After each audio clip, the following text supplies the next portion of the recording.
Namaku Raka. Aku tidak pernah tahu siapa orang tuaku. Saat aku lahir, kata orang panti asuhan, aku ditemukan di dekat tempat sampah pasar, terbungkus kain lusuh yang sudah hampir robek. Sejak kecil, aku hanya tahu satu hal. Hidupku dimulai dari sisa-sisa yang dibuang orang lain. Meski begitu, aku tidak pernah merasa sedih waktu itu. Bagiku, panti asuhan kecil tempat aku dibesarkan adalah seluruh dunia. Kami tinggal di sebuah bangunan reyot di pinggiran kota. Atapnya bocor kalau hujan. Dindingnya dipenuhi tambalan tripleks bekas, tapi di sanalah aku menemukan arti rumah. Setiap pagi, aku terbangun oleh suara ayam berkokok dari kebun tetangga. Bau bubur kacang hijau yang direbus pengurus panti Bu Mira memenuhi udara. Kami anak-anak panti akan berlari ke dapur, berebut mangkuk kecil yang sudah berkarat di pinggirannya. Kadang buburnya terlalu encer, tapi kami tertawa saat meniupnya bersama-sama. Aku punya seorang sahabat paling dekat bernama Andi. Dia anak paling cerewet di panti, selalu punya cara membuatku tertawa bahkan ketika perut kami kosong. Kami berdua sering memanjat pohon mangga belakang panti, walau pohon itu nyaris tidak pernah berbuah. Saat kami menemukan satu mangga kecil yang jatuh ke tanah, kami memotongnya jadi dua bagian yang sama besar. Itulah definisi kebahagiaan kami. Hidup memang sederhana, tapi di mataku waktu itu semuanya indah. Mimpi kecil di tengah kemiskinan. Sejak kecil aku suka memperbaiki barang-barang rusak di panti. Mainan mobil-mobilan yang rodanya patah, jam dinding yang sudah berhenti berdetak, radio tua yang sudah berkarat. Entah kenapa aku selalu penasaran membongkarnya. Aku tidak pernah diajari siapapun, hanya melihat dan mencoba. Kadang berhasil, kadang malah tambah rusak. Tapi setiap kali berhasil menyalakan kembali radio tua itu dan mendengar suara penyiar, aku merasa seperti penemu hebat. "Ra, nanti kalau gede kamu mau jadi apa?" tanya Andi suatu malam ketika kami tiduran di lantai, menatap langit-langit berlubang yang memperlihatkan bintang-bintang. Aku diam sebentar, lalu menjawab lirih, "Aku pengen punya toko elektronik. Biar semua orang datang ke toko, aku buat benerin barang rusak mereka." Andi terkekeh. "Aku mau jadi pemain bola terkenal. Kalau aku terkenal, kamu benerin televisi orang, biar bisa nonton aku main." Kami tertawa bersama. Saat itu, mimpi kami terasa begitu dekat. Hari yang damai itu, hari itu adalah ulang tahunku yang ke-10. Tidak ada kue, tidak ada lilin, hanya sepiring kecil nasi goreng sisa bantuan dari tetangga. Tapi aku bahagia. Bu Mira mengelus kepalaku sambil berkata, "Selamat ulang tahun, Nak. Semoga hidupmu panjang dan bahagia." Kami makan bersama di aula panti yang sempit. Tawa anak-anak lain memenuhi ruangan. Di luar, hujan turun rintik-rintik membasahi tanah, membuat bau tanah basah memenuhi udara. Rasanya seperti pelukan hangat Tuhan. Aku tidak tahu bahwa hari itu adalah hari terakhir aku merasakan ketenangan seperti itu. Pertanda buruk. Malamnya, aku terbangun karena suara bisik-bisik orang dewasa di ruang tamu panti. Aku mengintip dari celah pintu. Kulihat Bu Mira berbicara dengan seorang pria berjas lusuh yang belum pernah kulihat sebelumnya. Wajah Bu Mira pucat, matanya sembab seperti habis menangis. Apa tidak ada cara lain? Suara Bu Mira bergetar. Tidak ada. Hutang panti sudah terlalu banyak. Besok semua anak harus dipindahkan atau ya biarkan mereka mencari jalan masing-masing. Hatiku berdegup kencang. Aku tidak mengerti sepenuhnya apa yang mereka bicarakan. Tapi aku tahu satu hal. Sesuatu yang buruk akan terjadi. Aku kembali ke tempat tidur, menatap wajah Andi yang tertidur pulas di sampingku. Dalam hati aku berdoa, semoga semua ini hanya mimpi buruk yang akan hilang saat pagi datang. Tapi aku salah.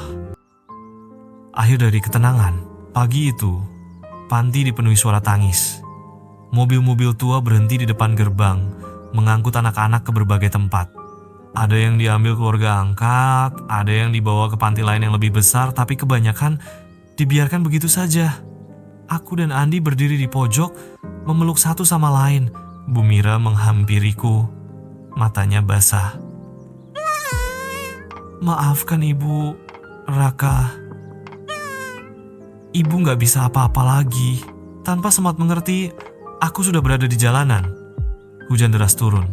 Andi dibawa keluarga angkat aku ditinggalkan sendirian di pasar. Tidak ada lagi atap bocor untuk ku tidur di bawahnya. Tidak ada lagi bubur kacang hijau setiap pagi. Tidak ada lagi suara tawa di aula kecil itu. Hidupku yang sederhana berakhir begitu saja. Aku berdiri di pinggir pasar yang ramai. Tubuhku basah kuyup. Kaki telanjangku dingin menapak aspal yang licin. Orang-orang lalu lalang tanpa peduli, seperti aku hanyalah bayangan yang tak pernah ada. Mobil-mobil berlalu dengan klakson keras, membuatku menutup telinga. Aku menunggu, entah apa yang kutunggu. Mungkin keajaiban, atau seseorang yang akan menjemputku, tapi tak ada siapapun. Andi, bisikku lirih. Namanya terasa pahit di lidahku.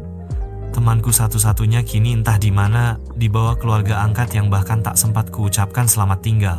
Hanya beberapa jam lalu kami masih tertawa memimpikan masa depan. Kini aku sendirian. Perutku lapar, kepalaku pening. Bau amis ikan pasar bercampur hujan menusuk hidungku. Aku melihat ke kanan, ada tumpukan sampah restoran yang basah. Perutku berteriak lagi. Aku menunduk, mengais sisa-sisa makanan yang menempel di plastik. Dasar pengemis kecil, minggir! Sebuah suara kasar memekik. Seorang pedagang melempariku dengan sendok kayu kotor. Aku tersentak mundur, tapi rasa laparku lebih kuat dari rasa malu. Aku jongkok lagi, memungut sepotong ayam sisa gigitan orang lain. Aku menangis tanpa suara. Air mata bercampur hujan. Apakah hidupku memang ditakdirkan di sini di tumpukan sampah? Malam pertama di jalan. Ketika malam tiba, pasar perlahan sepi. Lampu-lampu padam satu persatu, menyisakan gelap dan suara tikus. Aku meringkuk di bawah meja jualan yang sudah kosong, berusaha tidur. Lantai dingin menusuk tulang. Hujan merembes masuk, membasahi rambutku. Di kejauhan, aku mendengar suara anjing menggonggong, lalu suara langkah sepatu mendekat. Aku menahan napas. Anak jalanan baru ya? Suara serak seorang pria tua mengejutkanku. Dari balik bayangan muncul seorang pemulung renta dengan karung lusuh di punggungnya. Wajahnya penuh keriput dan bekas luka. Aku mengangguk pelan, tak berani bicara. Dia tertawa pendek. Jangan takut, nama gue Pak Suro. Mau ikut gue kumpulin barang bekas daripada mati kedinginan di sini? Aku mengikutinya. Malam itu kami menyusuri gang sempit, mengais botol plastik dari tempat sampah. Tanganku gemetar, tapi hangatnya suara Pak Suro membuatku sedikit tenang. Untuk pertama kalinya hari itu, aku merasa tidak sepenuhnya sendirian. Harapan yang pudar. 3 hari pertama, aku bertahan hidup dengan bantuan Pak Suro. Dia mengajarkanku cara memilih botol yang masih bisa dijual, cara mencari sisa makanan yang masih layak dimakan, bahkan cara menghindari satpam yang sering mengusir kami. Aku bakal jagain kamu, katanya suatu malam. Kata-kata itu memberiku harapan, tapi harapan itu hanya bertahan sebentar. Suatu pagi, aku bangun dan mendapati Pak Suro tidak ada. Karung lusuhnya hilang, botol-botol bekas yang kami kumpulkan juga hilang. Di tanah, hanya tersisa selembar kain milikku yang dia pakai sebagai alas tidur. Aku menunggu. 1 jam, 2 jam, seharian, tapi dia tidak pernah kembali. Malam itu, aku kembali sendirian. Dan kali ini, rasa sepinya lebih menusuk daripada sebelumnya. Aku telah kehilangan semuanya panti, sahabat. Dan satu-satunya orang yang sempat memberiku harapan. Titik terendah. Hujan turun lagi malam itu. Perutku perih, seperti teriris pisau. Aku tidak makan apa-apa seharian. Tubuhku gemetar hebat. Mataku berkunang-kunang. Aku berjalan tanpa arah, sampai tiba di depan sebuah restoran mewah. Dari balik kaca, kulihat orang-orang tertawa, makan daging panggang dan kue yang tak pernah kumimpi. Tanganku menempel di kaca, seperti anak kecil melihat dunia lain. Aku tidak sadar kapan aku pingsan. Tubuhku jatuh di trotoar, tepat di samping tumpukan sampah restoran itu. Dunia gelap. Hanya satu pikiran yang terlintas sebelum aku kehilangan kesadaran. Apakah aku akan mati di tempat yang sama seperti aku ditemukan dulu? Pertanyaan itu berputar-putar di kepalaku saat tubuhku dingin, kaku, dan basah kuyup. Aku tak tahu berapa lama aku pingsan. Mungkin beberapa jam, mungkin seharian penuh.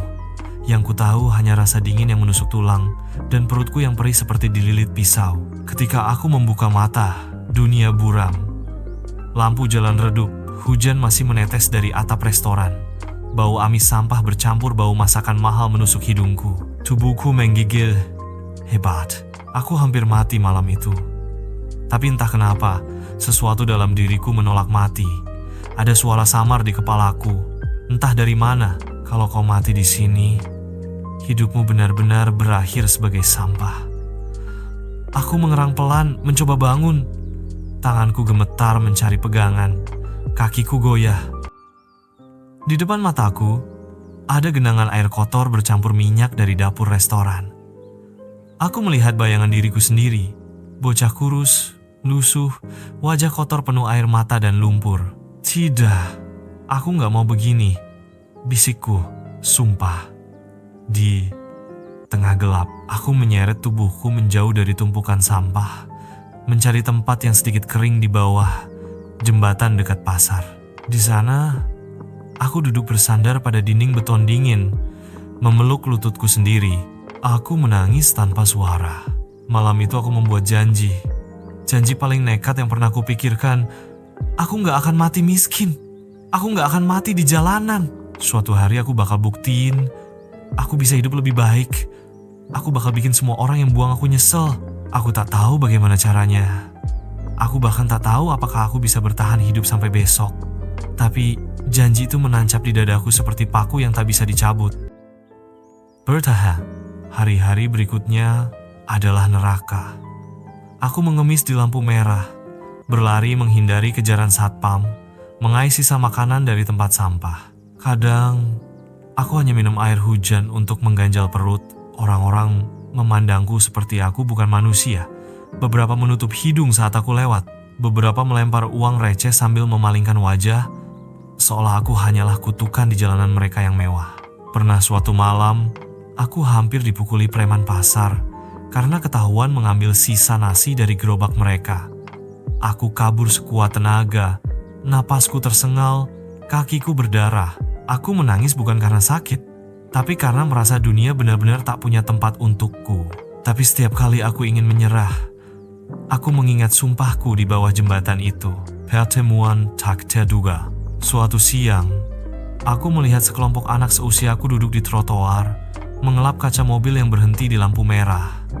Mereka tampak lebih rapi dariku, meski tetap miskin.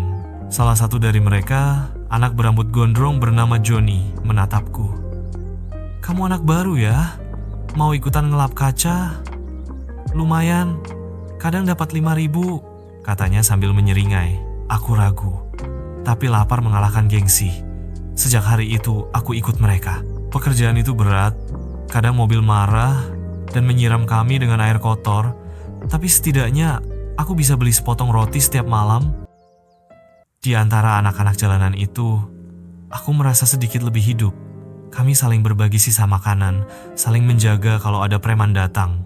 Tapi jauh di lubuk hati, aku tahu aku tidak mau hidup selamanya seperti ini.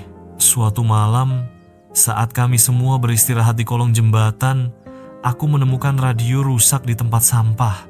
Instingku langsung bekerja. Aku bongkar radio itu dengan tangan kosong, kabel-kabel kusut, baterai berkarat, tapi entah kenapa aku yakin bisa memperbaikinya. Anak-anak lain menertawakan aku. Ngapain capek-capek benerin sampah? Mending cari makanan, seru Johnny. Tapi aku cuek. 2 jam kemudian, radio itu menyala.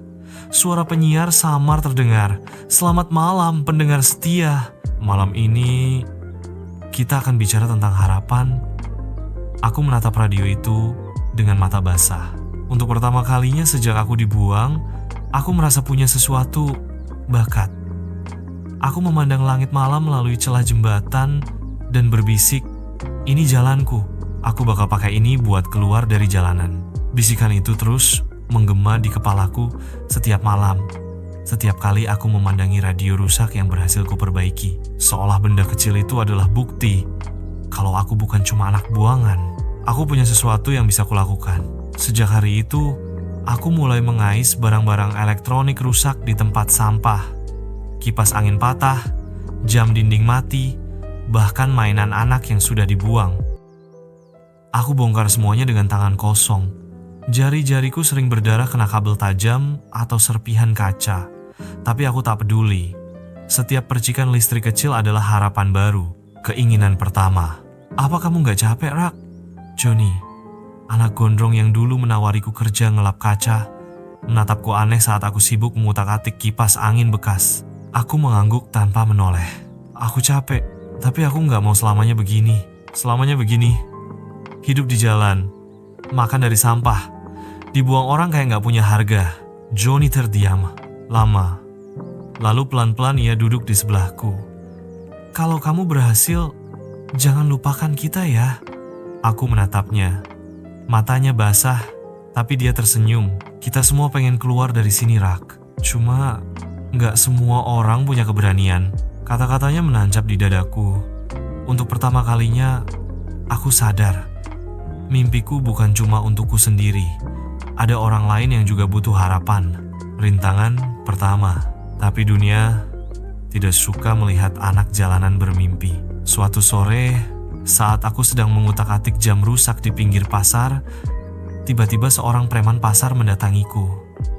Dia dikenal sebagai Bang Ujang, penguasa wilayah itu. Tatonya menyeramkan, suaranya seperti geraman anjing. Elo yang anak baru ya? Berani-beraninya dagang barang rongsok di wilayah gue. Aku gak dagang, Bang. Cuma tamparan keras mendarat di pipiku. Tubuhku terpental ke tanah. Darah terasa di lidahku. Jangan banyak alasan. Semua yang lo temuin di sini punya gue. Teriaknya sambil menendang barang-barang yang kukumpulkan. Radio kecilku pecah. Aku berlari menahan tangis. Tapi dia mengejarku dan merampas semua hasil jerih payahku. Malam itu, aku menangis sampai suaraku habis. Radio itu bukan cuma barang. Itu bukti kalau aku bisa. Dan sekarang hilang lagi. Harapan kembali. Esoknya, Johnny menemukan aku masih meringkuk di kolong jembatan. Dia mengulurkan sesuatu. Jam tangan bekas dengan tali putus. Ini punya bapak aku dulu. Katanya udah gak nyala. Tapi coba kamu benerin. Biar kamu ingat, mimpi gak boleh mati cuma gara-gara orang jahat. Tanganku gemetar saat menerimanya. Untuk pertama kalinya, sejak radio itu hancur, hatiku kembali bergetar. Terima kasih, John. Dan malam itu, dengan cahaya remang dari lilin bekas, aku mulai bekerja lagi. Benny Tujuan. Saat aku memutar baut terakhir jam tangan itu dan mendengar suara tik-tik kecil tanda jam itu hidup, aku tersenyum. Untuk pertama kalinya dalam hidupku, aku merasa berharga. Aku memandang jam itu lama, lalu berbisik pada diriku sendiri. Aku bakal jadi orang yang ngerti mesin. Aku bakal kerja di tempat bagus suatu hari nanti. Aku bakal buktiin ke semua orang, anak jalanan juga bisa sukses. Kalimat itu jadi mantra di kepalaku tiap malam. Setiap aku lapar, setiap aku gemetar karena kedinginan, aku mengulang-ulang janji itu dalam hati. Tapi aku gak pernah tahu, mimpi selalu datang dengan harga yang mahal. Langkah berani pertama. Beberapa hari setelah aku memperbaiki jam tangan pemberian Johnny, aku memberanikan diri menjual kipas bekas yang juga berhasil kubetulin. Kupajang di pinggir jalan, di atas kardus lusuh. Murah, Bang, cuma 10.000. Aku berteriak setiap kali ada orang lewat. Tapi orang-orang hanya melirik jijik. Beberapa menutup hidung. Bahkan ada yang melempar koin ke arahku seolah aku pengemis. Rasanya sakit. Tapi aku bertahan. Aku gak mau lagi cuma ngemis. Aku mau kerja keras dengan tanganku sendiri. Sampai akhirnya seorang ibu berhijab sederhana mendekat. Ini masih nyala? Tanyanya. Aku buru-buru nyalain kipasnya. Angin pelan keluar, walau bunyinya agak berisik. Tapi ibu itu tersenyum. Dia mengeluarkan uang 20.000. Ini lebih buat kamu beli makan. Mataku panas. Itu pertama kalinya aku dapat uang dari kerja jujurku sendiri. Tapi kebahagiaan itu gak bertahan lama. Angkaman baru. Sore itu saat aku pulang ke kolong jembatan dengan senyum bangga, Bang Ujang datang lagi. Wajahnya merah. Marah besar. Bocah, lo jualan ya? Tanpa izin gue? Aku mundur takut. Aku kuma mau. Belum sempat aku jelaskan. Dia merampas uangku. 20.000 hasil keringatku diremas dan masuk ke kantongnya. Semua yang lo dapat di sini punya gue. Lo ngerti ha? Dia menendang kotak barangku sampai hancur. Aku jatuh tersungkur, kepalaku membentur aspal. Darah mengalir di pelipis. Anak-anak lain ketakutan, tapi gak ada yang berani menolong. Bang Ujang pergi sambil tertawa. Ingat bocah, lu cuma sampah. Jangan mimpi terlalu tinggi. Rasa hangkur. Malam itu aku duduk sendiri di bawah jembatan. Hujan turun deras. Uangku hilang. Kipasku hancur. Kepalaku berdarah. Aku menatap jam tangan rusak yang sudah kubetulin. Benda satu-satunya yang tersisa. Detiknya berdetak pelan. Seperti mengingatkanku untuk tetap hidup. Tapi dalam hati, aku bertanya, apa gunanya semua ini kalau dunia selalu merampasnya dariku? Aku hampir menyerah. Hampir meyakini kalau Bang Ujang benar kalau aku memang cuma sampah. Cahaya kecil. Saat aku meringkuk menangis, Joni datang membawa roti setengah basi. Dia duduk di sampingku tanpa berkata apa-apa, hanya menyodorkan rotinya. Kamu gak boleh berhenti, Ra, bisiknya. Kalau kamu berhenti, siapa yang bakal buktiin ke kita kalau anak jalanan juga bisa sukses? Aku menatapnya. Air mataku jatuh ke roti yang dia bawa. Malam itu aku makan sambil menangis. Rasanya asin tapi juga manis. Mungkin masih ada alasan untuk terus berjuang. Kalimat itu jadi satu-satunya yang menahan aku tetap bernapas keesokan paginya. Tapi semakin lama aku bertahan di bawah jembatan, semakin aku sadar kalau aku tetap di sini, aku gak akan pernah keluar dari neraka ini. Bang Ujang menguasai semua jalan. Setiap aku mencoba cari uang, dia datang merampasnya. Aku gak punya keluarga, gak punya rumah, dan sekarang aku gak punya masa depan kalau tetap di sini. Malam itu aku mengambil keputusan paling gila. Aku akan kabur dari kota ini. Keputusan nekat. Apa kamu serius, Rak? Joni menatapku dengan mata membesar. Keluar kota? Kamu tahu nggak kalau anak jalanan kayak kita ketangkep di terminal bisa diseret ke panti liar? Banyak yang nggak pernah balik. Aku tahu, jawabku pelan. Tapi mataku teguh. Tapi kalau aku diem di sini, aku cuma bakal jadi budak Bang Ujang selamanya. Aku harus cari kota baru, cari hidup baru. Joni terdiam. Lama. Lalu dia menyerahkan jam tangan bekas yang dulu kubetulin. Kalau gitu, bawa ini. Supaya kamu ingat pulang kalau kamu berhasil. Aku memeluknya erat. Untuk pertama kalinya, aku merasa benar-benar punya saudara. Pelarian di malam buta malam itu, aku berlari di bawah hujan deras. Jalanan licin, perutku kosong, tapi aku terus lari. Setiap bayangan di belakangku terasa seperti preman yang mengejar. Aku menyusup masuk ke terminal bus. Bersembunyi di bawah kolong salah satu bus tua yang siap berangkat ke kota besar. Kalau ketahuan, aku bisa mati dipukuli. Tapi aku gak peduli. Aku harus pergi, harus cari kesempatan. Saat bus mulai bergerak, aku memejamkan mata, memeluk erat jam tangan lusuh itu. Air mata bercampur air hujan menetes di wajahku. Untuk pertama kalinya, aku meninggalkan semua yang kukenal, termasuk Joni. Mimpi yang hancur di kota besar kupikir, kota besar akan menyelamatkanku. Ternyata lebih kejam dari yang pernah kubayangkan. Bangunan tinggi menjulang, lampu neon menyilaukan mata, tapi di balik semua itu, aku cuma jadi bayangan. Aku mencoba ngelap kaca mobil lagi, tapi preman di kota itu nggak kalah kejam. Aku mencoba ngais barang bekas di pasar malam, tapi satpam mengusirku pakai pentungan. Hari demi hari, tubuhku makin kurus. Sampai suatu malam, aku pingsan di trotoar depan toko elektronik mewah. Dan ketika aku sadar, Jam tanganku hilang. Aku menjerit di tengah jalan. Orang-orang hanya menatapku. Beberapa merekam dengan ponsel. Aku nggak punya apa-apa lagi. Teriakku histeris. Itu malam paling gelap dalam hidupku. Aku benar-benar sendirian. Tanpa barang, tanpa uang, tanpa teman.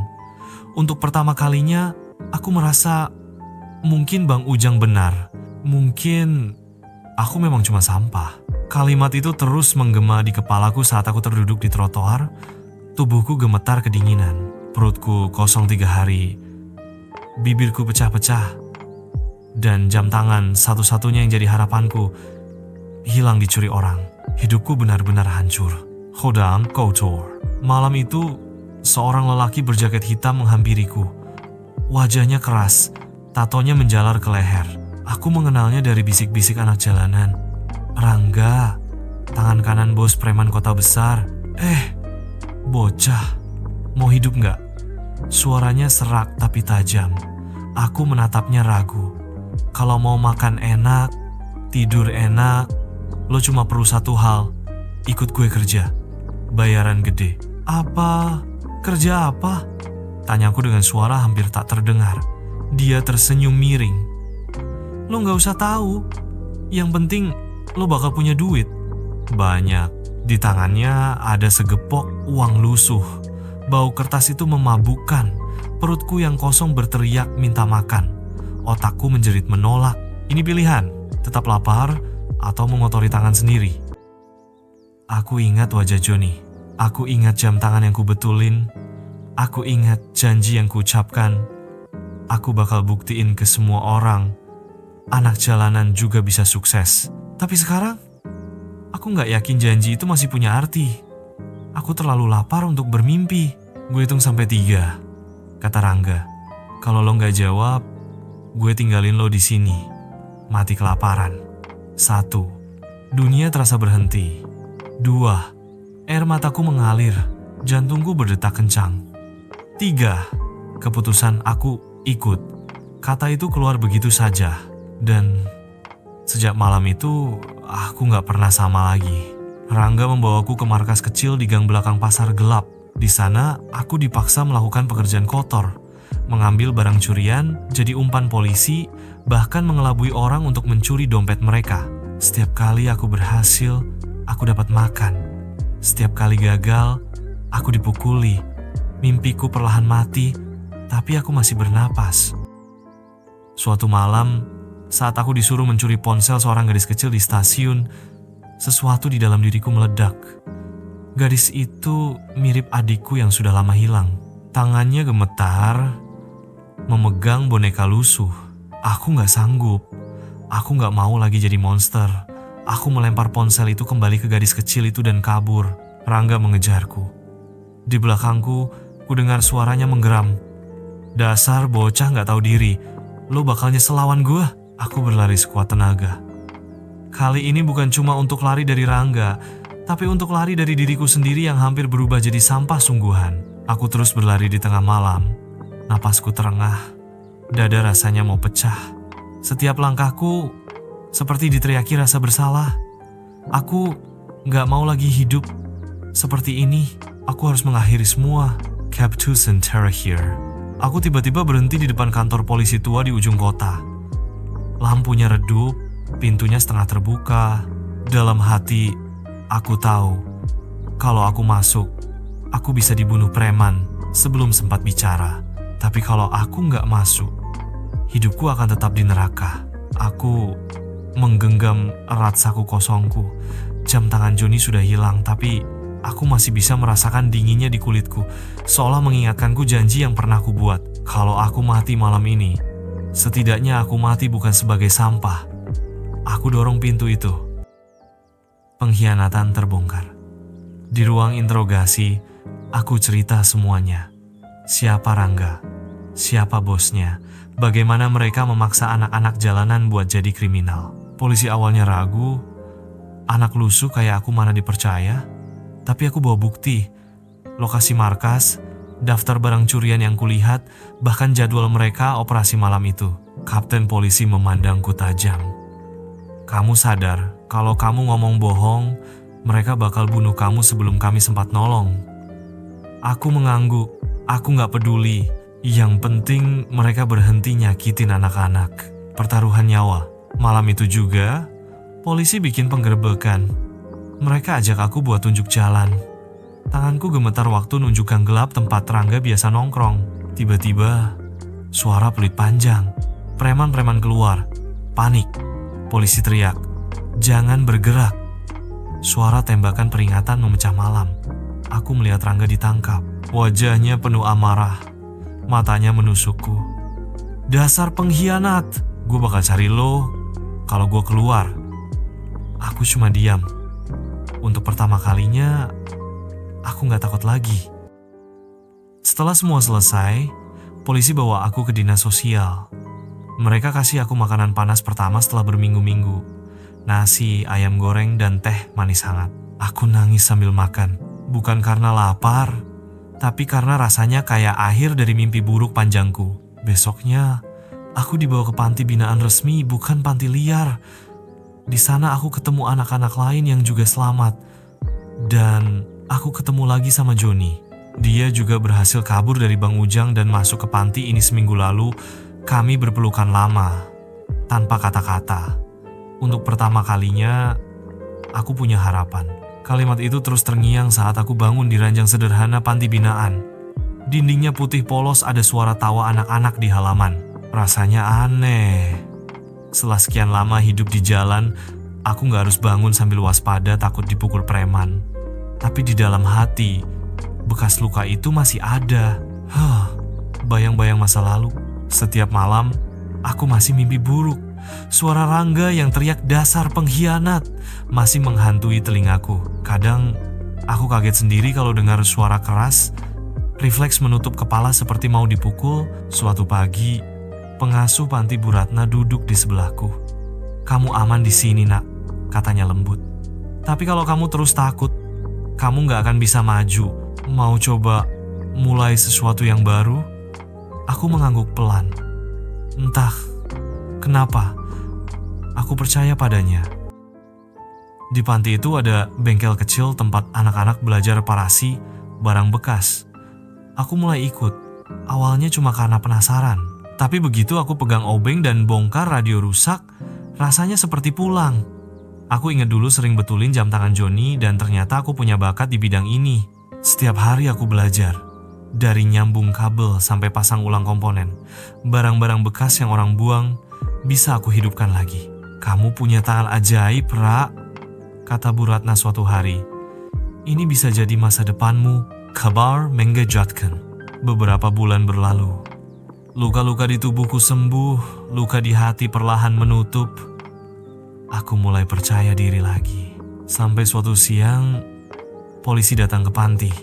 Mereka bilang, "Bos preman yang kamu laporkan dulu bebas bersyarat." Dan dia hilang dari pengawasan. Darahku langsung dingin. Aku tahu apa artinya. Rangga mungkin masih di luar sana, menungguku lengah. Janji baru. Malam itu aku dan Joni duduk di halaman panti. Aku menatap bintang, tangan masih memegang obeng yang selalu kusimpan di saku. "John," kataku pelan, "aku gak mau hidupku dikontrol rasa takut lagi. Kalau dia datang, aku gak akan lari. Aku bakal buktiin, aku bukan bocah jalanan lagi." Joni tersenyum kecil. "Kamu beda sekarang, Ra. Kamu udah punya tujuan." Aku mengangguk. Untuk pertama kalinya, aku merasa siap menghadapi masa depan apapun yang datang. Dan aku benar-benar menjalaninya. 15 tahun berlalu. Hari ini, aku berdiri di atas panggung besar sebuah gedung megah di Jakarta. Namaku terpampang di layar LED. Raka Wijaya CEO, pendiri Harapan Baru Foundation. Tanganku bergetar saat memegang mikrofon. Di hadapanku, ratusan orang berdiri, pejabat, wartawan, dan puluhan anak jalanan yang dulu bernasib sama sepertiku. Aku menarik napas panjang. Semua rasa sakit itu mengantarku ke sini. Menghadapi masa lalu. Setelah lepas dari panti dulu, aku tekun belajar. Aku buka bengkel kecil, lalu berkembang jadi usaha elektronik besar. Saat uangku cukup, aku gak lupa janji ke diriku sendiri. menolong anak-anak yang terjebak di jalanan. Dan hari ini, aku meresmikan panti binaan baru lebih besar, lebih aman dan gratis. Tapi sebelum acara, ada kejutan. Seorang polisi tua menghampiriku dan berkata pelan, "Rangga sudah bebas, tapi dia sakit parah. Katanya, dia mau ketemu kamu." Hatiku terhenti. Nama itu masih menancap di memoriku. Luka lama terbuka lagi, tapi kali ini aku bukan bocah ketakutan yang dulu. Pertemuan terakhir. Keesokan harinya, aku mengunjungi rumah sakit tua. Di sana, Rangga terbaring lemah, tubuhnya kurus, matanya sayu. Dia menoleh pelan ketika melihatku. Suaranya serak. "Gue dulu jahat sama lo, sama anak-anak itu." Aku diam. Aku nyesel. Air mata jatuh di pipinya. "Kalau lo mau, maafin gue, biar gue mati tenang." Hatiku berperang hebat. Semua penderitaan yang dia kasih, semua ketakutan, lapar, pukulan. Tapi aku sadar, kalau aku gak maafin dia, aku akan tetap terikat masa lalu. Aku pegang tangannya.